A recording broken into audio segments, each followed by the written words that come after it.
Boomer Esiason shredded Team China's Eileen Gu. Totally insufferable. The more pushback former NFL quarterback Boomer Esiason gets for his non-mainstream views, the more comfortable he seems stepping into the fire. Esiason has built a reputation for rattling the left side of the sports media aisle by taking straightforward positions, including urging Olympic athletes to think twice before using their platform to lecture the public about politics. On Tuesday, Esiason turned his attention to Eileen Gu, the American-born freestyle skier who chose to represent Team China in the Winter Olympics. The decision has followed her for years, and it resurfaced again during the Milan Cortina Games. Speaking on his radio show, Esiason did not mince words. The Chinese government paid her a lot of money.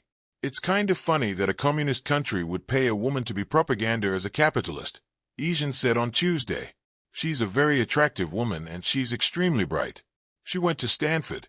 But if you listen to her post-participation interviews, she's insufferable. She is. It's hard to listen to. But then again, it's an individual sport by an individual person talking about herself, as opposed to talking about her teammates or the support that she receives. If you listen to her, you're like, what? Esiason also questioned why Gu is rarely pressed about the political implications of her choice. They didn't ask her about the communist government of China, he said. But the thing about her is, I will say this, she's exceptionally bright. She has her answers. She knows how she's gonna answer things. That's for sure. But nobody's really asked her a tough question. Whether people agree with his tone or not, Esiason's broader point is about accountability. Gu made a deliberate choice to compete for China despite being born and raised in the United States and educated at Stanford. That decision opened the door to scrutiny. Gu's own comments in Milan did little to quiet critics. Enter to win the ultimate money-can't-buy experience at the NCAA Men's Hoops National Championship game. The reason I love the record so much is that it's not about man or woman, Gu said. I'm the most decorated freeskier of all time, male or female. I have the most gold medals ever, male or female. That's a testament to competitive strength. It's mental strength. It's being able to perform under pressure. It has nothing to do with if you're a boy or a girl. When asked about criticism over silver medals compared to gold, she laughed before responding. I'm the most decorated female freeskier in history. I think that's an answer in and of itself, she said. Winning a medal at the Olympics is a life-changing experience for every athlete. Doing it 5 times is exponentially harder. The 2 medals lost situation, to be quite frank with you, I think is kind of a ridiculous perspective to take. I'm showcasing my best skiing, she said. I'm doing things that quite literally have never been done before, and so I think that is more than good enough. But thank you. Supporters view that confidence as the mindset of a champion. Detractors hear something else. The contrast with figure skater Alyssa Liu has also fueled debate. Liu had the option to represent China but chose to compete for the United States. For many Americans, that difference matters. Gu benefited from the American system.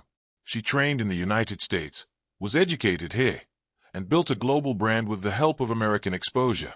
She then chose to represent a communist government on the world's biggest stage. That is her right. It is also fair game for criticism. As Gu continues to rack up medals, the conversation around her decision is not going away.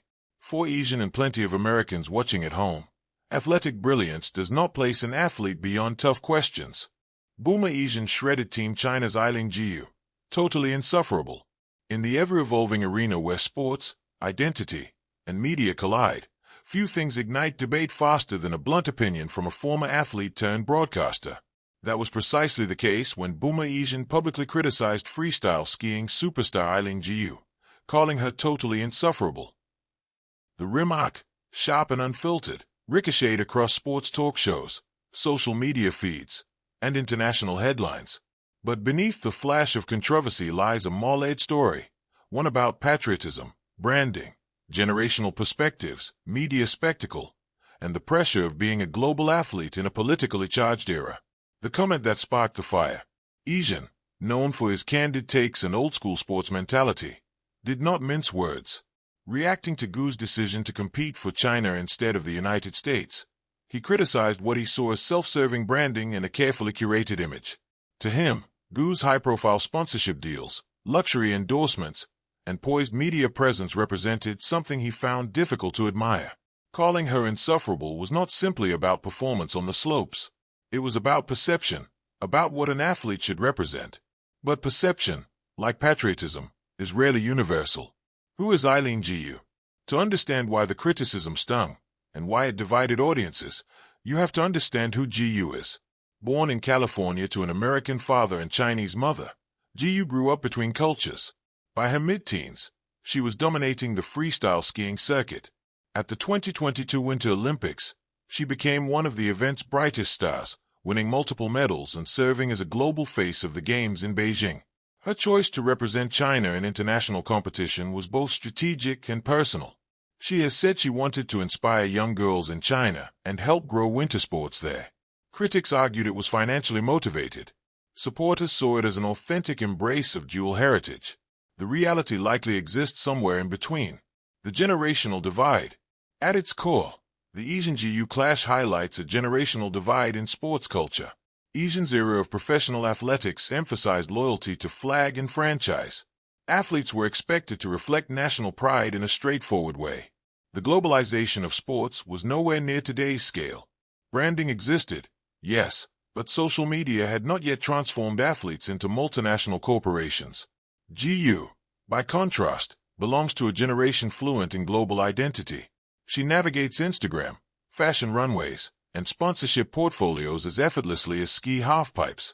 To her generation, identity is layered, not confined by borders but shaped by opportunity, heritage, and market reach.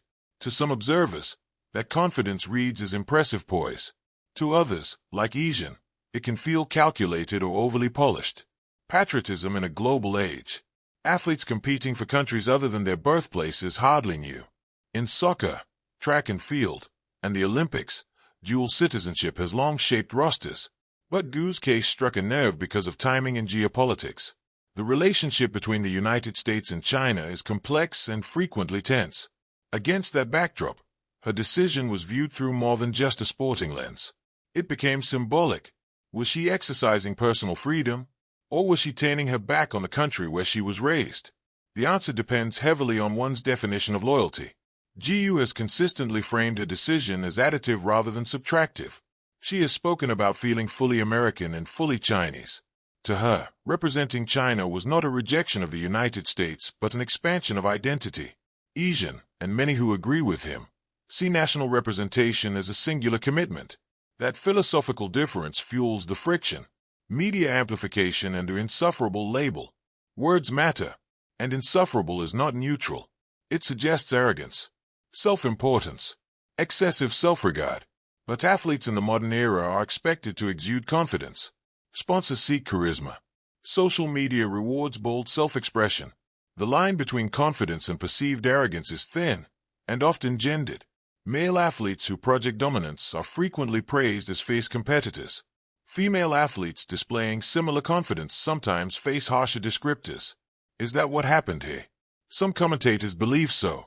Others argue that Gu's polished persona, combined with high-profile fashion campaigns and luxury endorsements, makes her feel more celebrity than athlete. But perhaps that is exactly what she is, both. The business of global stardom. It is impossible to separate Gu's athletic achievements from her marketing power. She reportedly secured lucrative endorsement deals in China, becoming one of the most recognizable faces of the Beijing Olympics.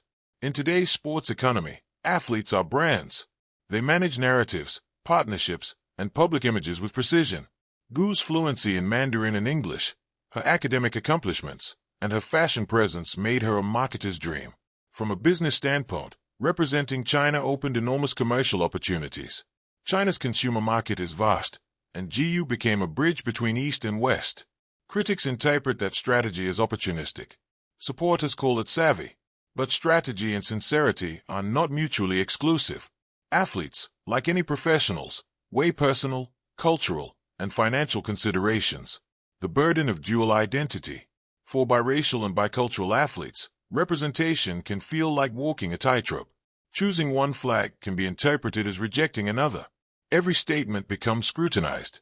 Every sponsorship analyzed. Gu's case magnifies that tension. She is young, exceptionally talented, and globally visible.